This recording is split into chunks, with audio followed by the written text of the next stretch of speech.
बिहार से अगली बड़ी खबर आ रही है, जहां नीट यूजी प्रदर्शन मामले में युवाओं को बड़ी राहत मिली है। बिहार सरकार ने रिहाई की पहल के दिए हैं निर्देश।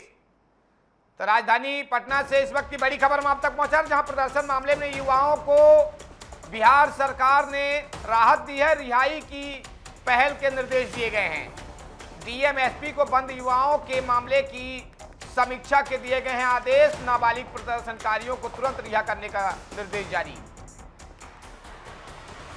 सुप्रीम कोर्ट ने डिजिटल सबूत सुरक्षित रखने का निर्देश दिया है। मामले की जांच के लिए एसआईटी का गठन का निर्देश दिया गया है।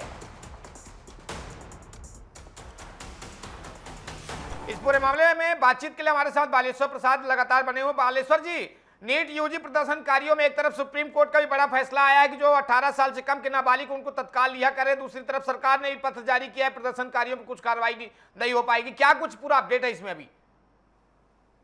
ये स्पष्ट है, कल इस पर सुप्रीम कोर्ट का भी आदेश भी स्पष्ट हो गया और बिहार सरकार के जो महाअधिवक्ता जो होते हैं प्रोसिक्यूशन साइड के, यानी एचडी संजय साहब ने भी पूरे 38 जिला के डीएम एसपी को भी लेटर भेज दिया गया है कि जितने जो 26 को शाम 6 बजे तक जितने जो मामले हैं अविलंब सभी केस को विड्रॉ किया जाए।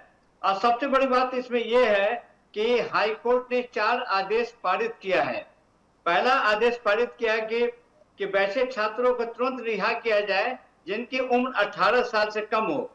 और दूसरा जो जारी किया गया कि जो जितने जो इससे जुड़ा सीसीटीवी कैमरा या जो भी आपराधिक इतिहास से लेकर जो भी एविडेंस है उसको पुलिस सुरक्षित रूप से रखेगी ताकि आगे कोई काम पड़े तो हाई कोर्ट में काम करे। और तीसरा बहुत बड़ा आदेश किया हाई कोर्ट ने कि देश प्रदर्शन में जुड़े सीसीटीवी कैमरा फुटेज या ऑन रिकॉर्डिंग बॉडी कैमरा से लेकर फुटेज वायरलेस कम्युनिकेशन से लेकर जितने जो पीसीआर से जो जुड़े हैं सभी को साक्ष्य रूप में रखा जाएगा।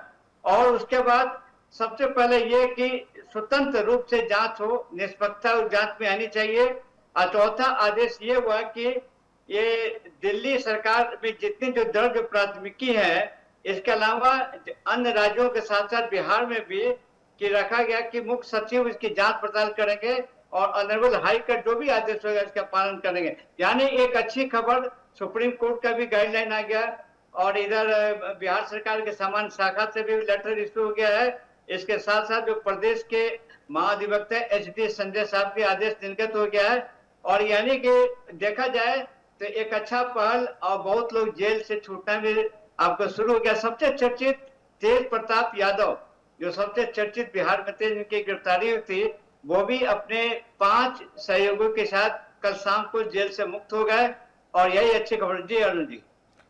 बालेश्वर जी, यहाँ पे सवाल ये बनता है कि एक तरफ हमारे देश में समान जो कानून सबके लिए बराबर जो है अंबेडकर जी ने लिखा था और वो हो रहा है, लेकिन देश में पहले ऐसा प्रदर्शन देखा हूं जो पुलिसकर्मी AK-47 से गोलियां बरसाता नजर आ रहा प्रदर्शनकारियों पर। दूसरी तरफ सुप्रीम कोर्ट बोल रहा है उनका अधिकार है। क्या पुलिसकर्मियों को कानून का अनुभव नहीं, ज्ञान नहीं है?